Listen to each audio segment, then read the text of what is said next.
皆さん、こんにちは。定刻となりましたので、始めさせていただきます。お忙しい中、西オーストラリア州政府とビレッジセラーズの共催ウェビナーに参加していただき、誠にありがとうございます。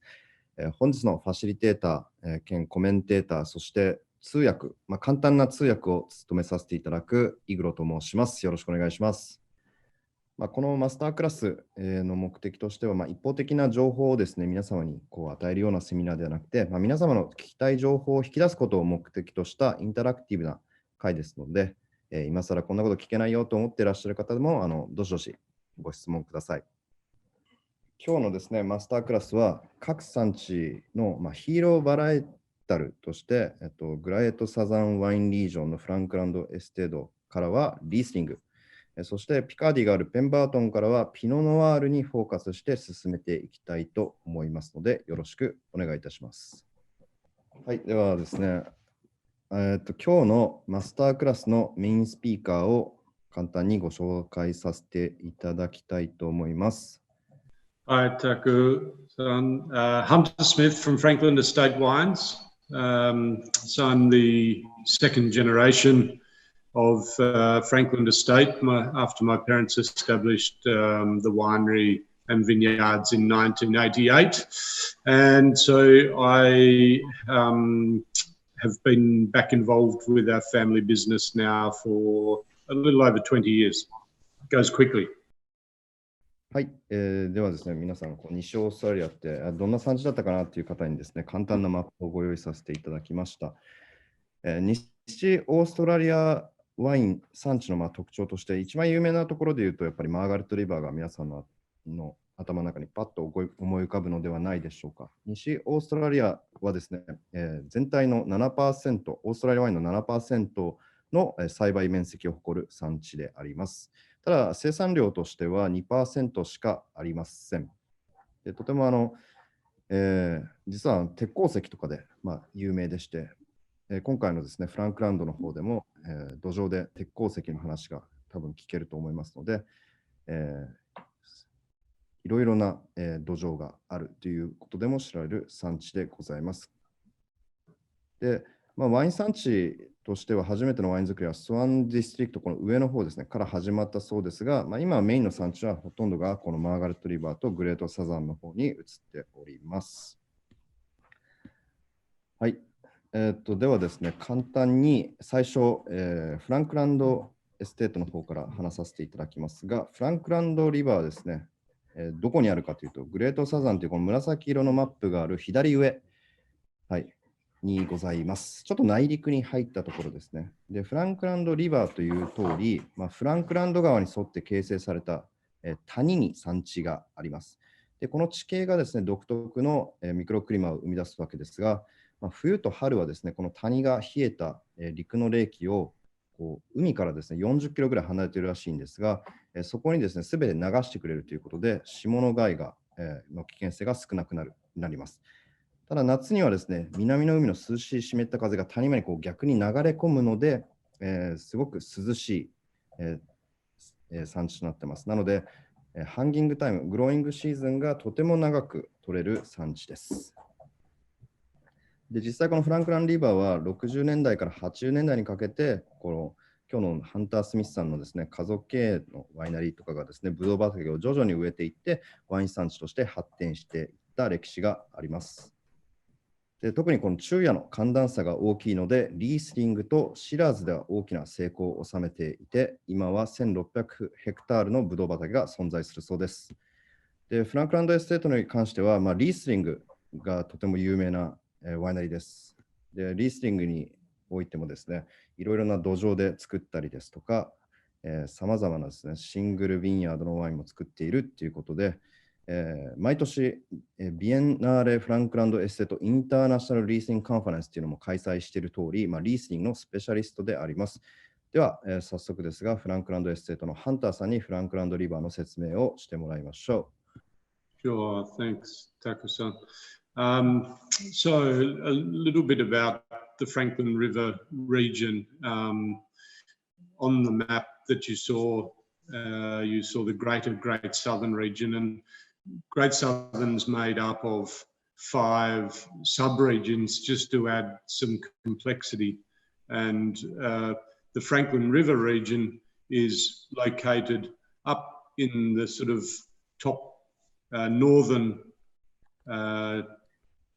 western corner of that great southern region near Manjimup, I suppose. So it's a little inland, and that inland location makes it far more continental than many of the wine production of Western Australia. So we enjoy nice days, but very cold nights. And it's that weather pattern that really, I suppose, determines the varietals that work well for us. And that is Riesling and Shiraz, as you mentioned, Taku. On top of the location, you get these cool winds that come in off the Southern Ocean and cools down the afternoon, you know, the warm conditions during the day, the summer conditions. So we get, you know, we're assisted by this cooling effect. And then obviously, as the sun goes down, these cold conditions really help the vines keep this lovely freshness to the wines, this lovely natural acidity and lovely brightness in fruit flavour. And so as a winery, we typically just try and capture that and really let the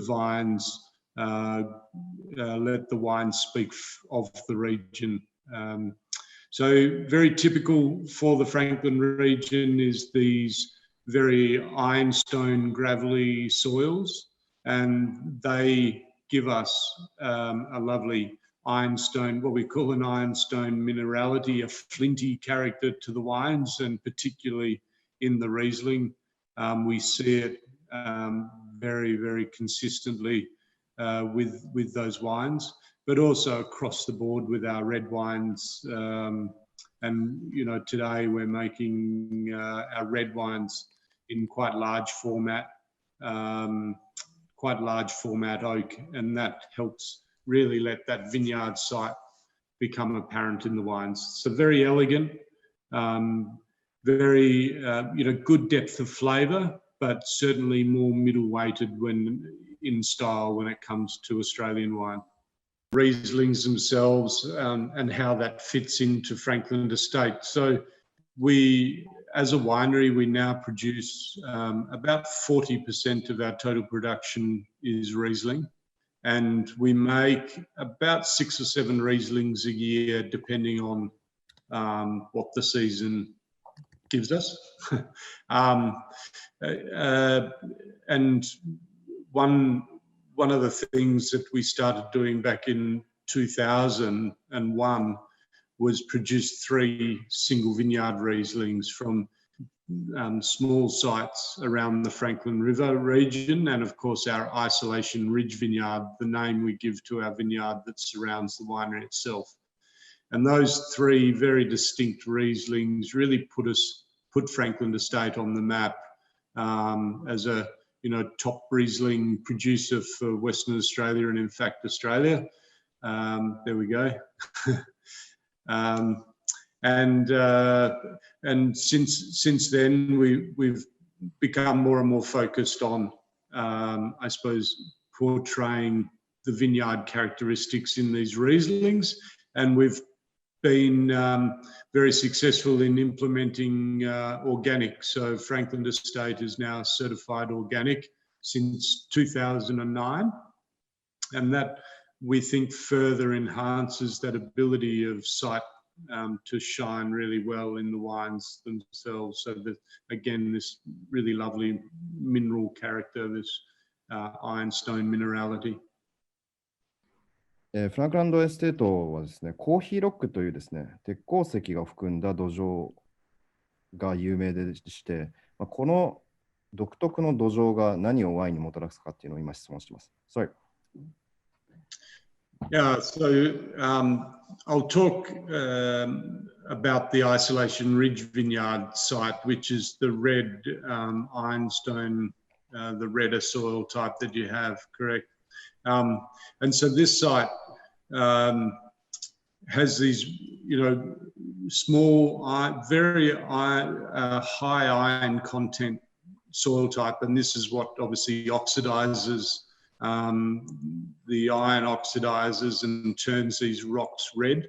And in fact, the iron is also very much runs right through into the clay that is about 1 metre below the surface here at Isolation Ridge. So the iron content is very much a thing for us, and one where we find that the soil type of these ironstone pebbles, and in fact they range from small pebbles right through to huge rocks under the surface that half the size of a small car, I suppose you'd say. But as you said, David, they are the locals call this rock coffee rock, and based on the colour really that you see in these soils. Yeah.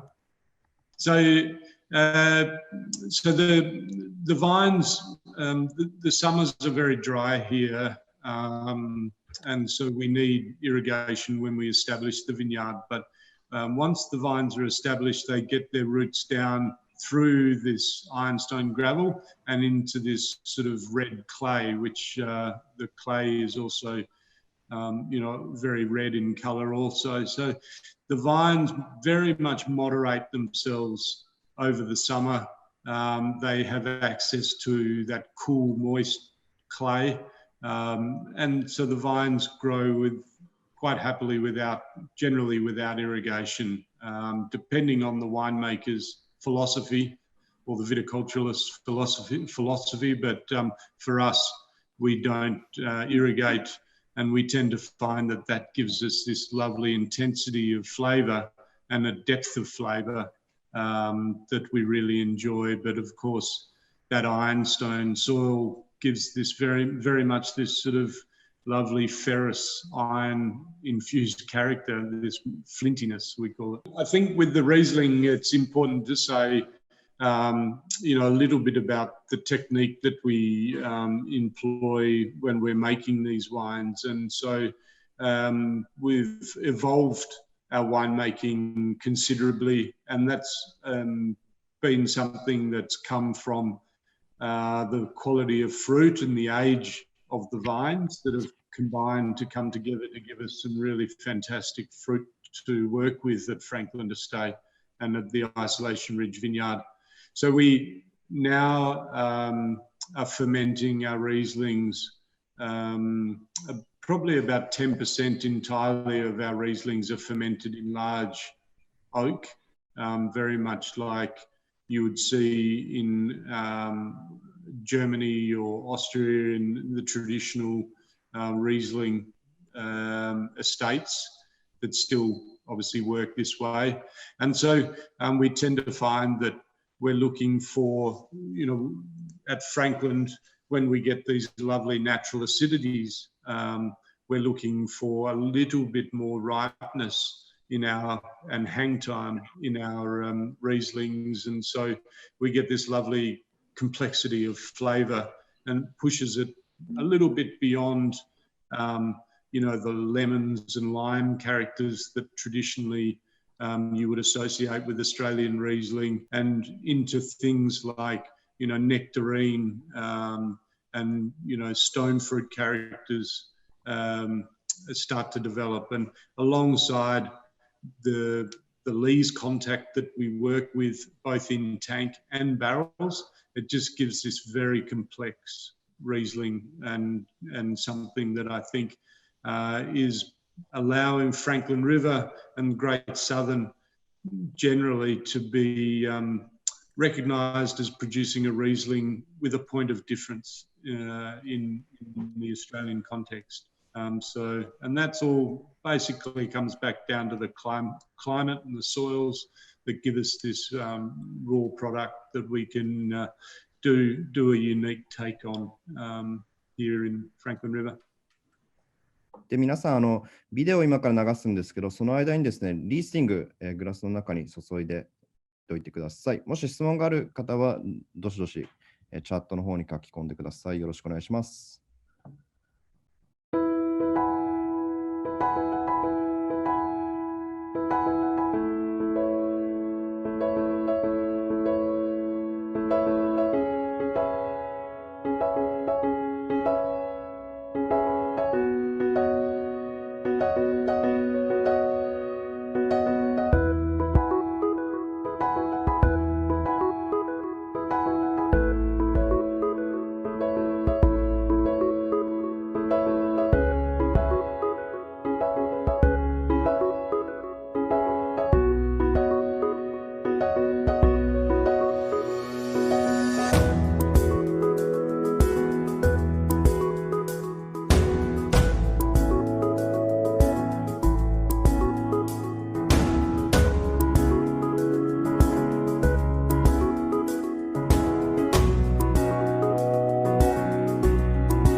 はい、すみません、テイスティングなんですけど、皆さん目の前のグラス嗅いでいただいて、どうですか、やっぱり比較対象として、クレアバレーとかイーデンバレーとか、ああいうオーストラリアの、特に南オーストラリア州のワイン産地でリースリングが有名で、そことどうしても比べてしまうと思うんですけど、そういう熱い産地と比べて、私が思うのが、フランクランドリバーの方が、どっちかって重油香っていうのが少ないのかなっていうふうに感じております。で、よくなんかフランクランドとかのリースリングで言われるのが、オイスターシェルとか、ああいう貝殻の香りっていうのがよく言われて、それが結構、気温が全く違うので、そういう意味では、この暑いからペトロールの香りが出るっていうので、フランクランドリバーは逆に出づらいのかなというふうに思ってます。そのあたりちょっと聞いてみたいと思います。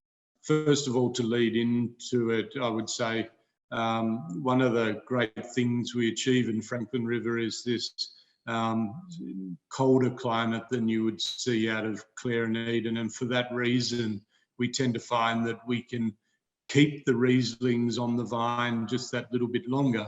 And what you get then is this natural acidity really starts to change from being quite sharp in its profile to quite rounded and quite delicious, and it sort of melts in your mouth a little bit. And that's when we decide to pick our fruit. We see this acid change in the berries on the vine, and we look for this particularly to then pick on that decision, on that basis. And so the Rieslings themselves, once they're fermented, they carry that with them all the way through, and you see around a softer, more generous acid profile to our Franklin River Rieslings. And that's something we really do believe is a key point of difference. So flavour spectrum wise, aside for one moment, it's that acid profile that really I look for and I can see in the wines that are quite different to that of Eden Valley and Clare Valley. And with that, as I was alluding to before, we're gaining in confidence in our Riesling production, and we're not afraid. We know we have lovely natural acidity. We know that technically that the acid is quite high, and so we push for some riper flavours and some more generous fruit flavours.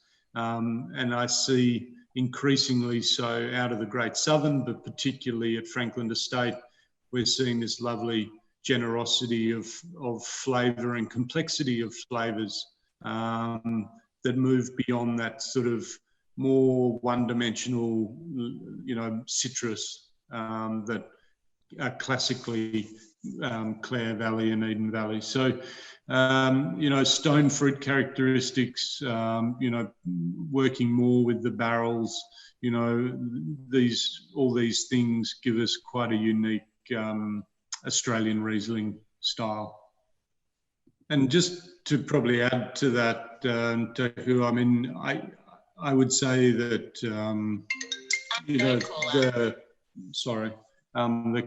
the coolness of the days as we move into harvest, it's not uncommon for us to have 6 and 7 degrees Celsius when we're picking early in the morning, at 4 o'clock in the morning.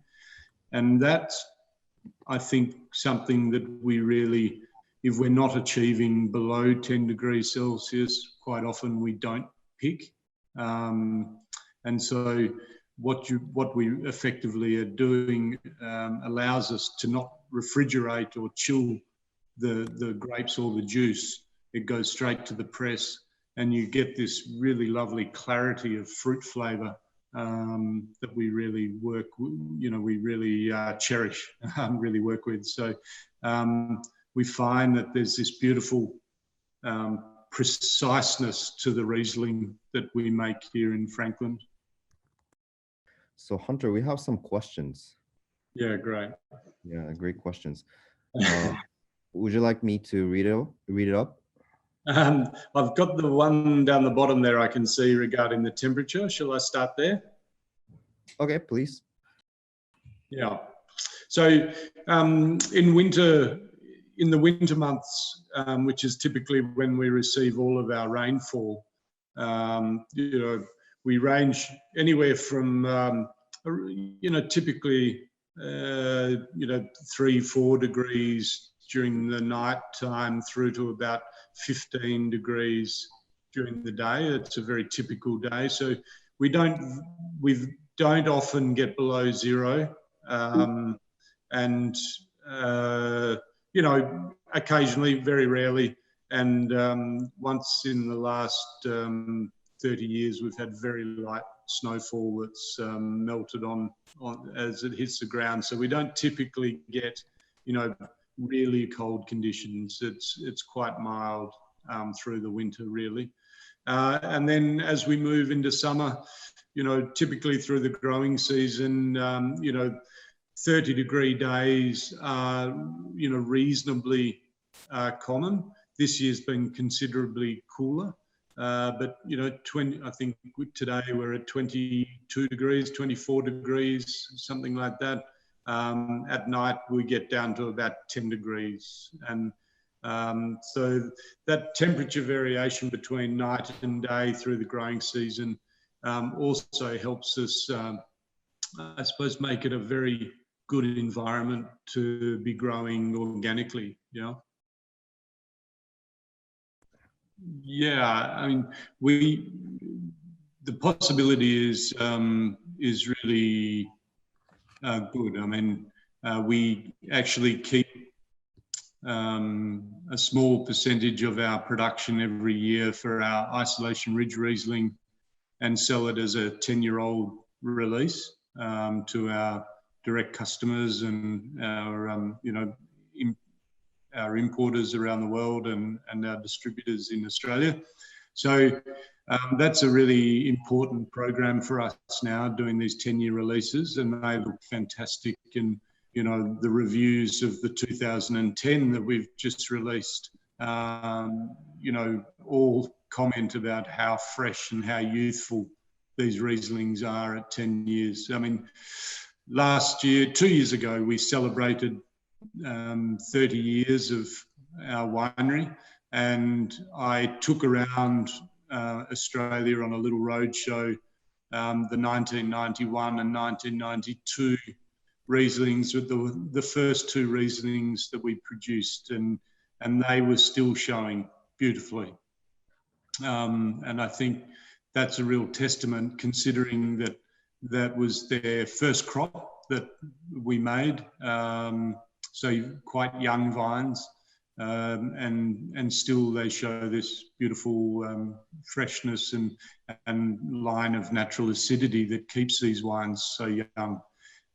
Today, we have the benefit of the vines being 30 years old, and there's much more complexity to these wines. So I think, we're quite excited by, how these wines are going to look in 20 years and 30 years.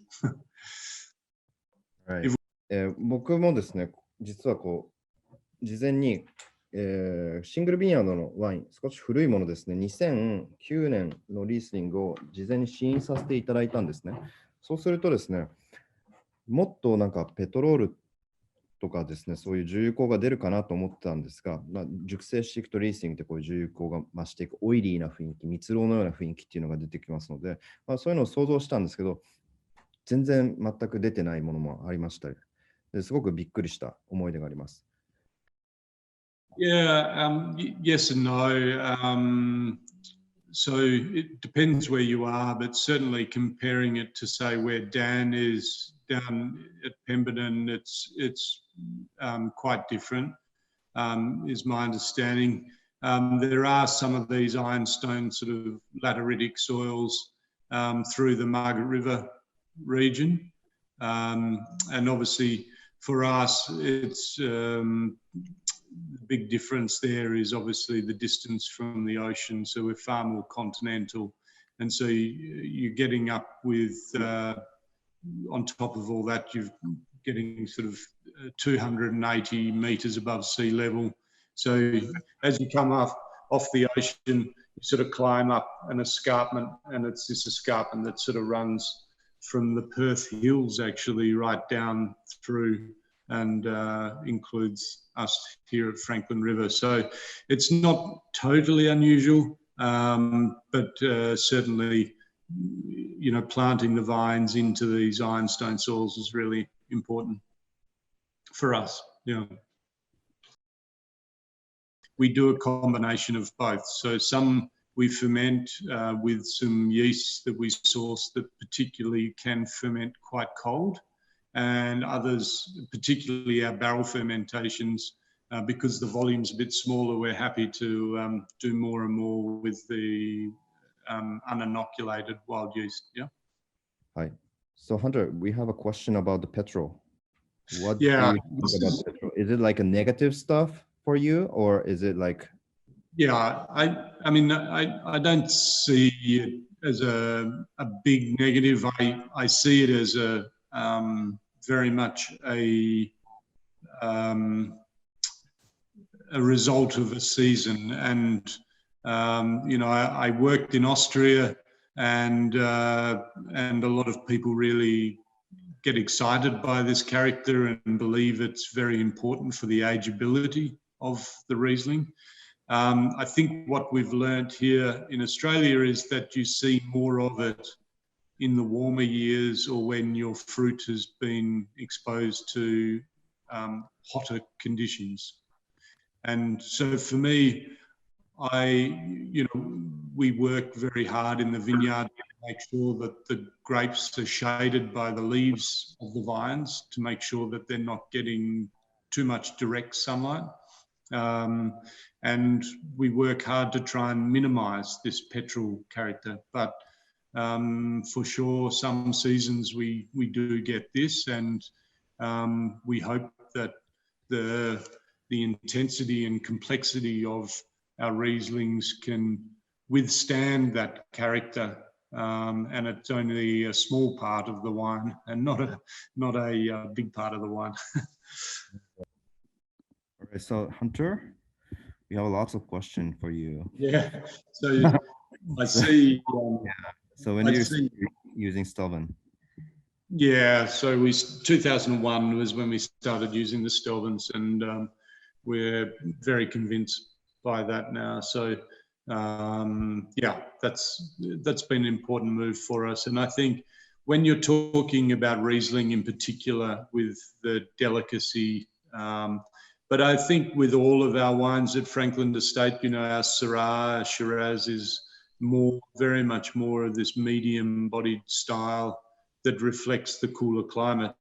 I think, when you have this sort of delicacy in the wines, it's important that they you know, that the closure is one where we have a lot of confidence in. Yeah. So. Okay, please go on. I see the question there regarding the TDN, which is, you know, comes to a similar vein to the petrol, I suppose. And so, yeah, we work very hard in the vineyard. We actually have, we've trialed a new pruning technique that we call it a vase shape prune, which we use for our Rieslings, a block in our Rieslings. So we just use, we leave 4 quite short rods, about 5 buds for each rod, and we tie them to a couple of wires, and they create this sort of vase before they create this vase shape.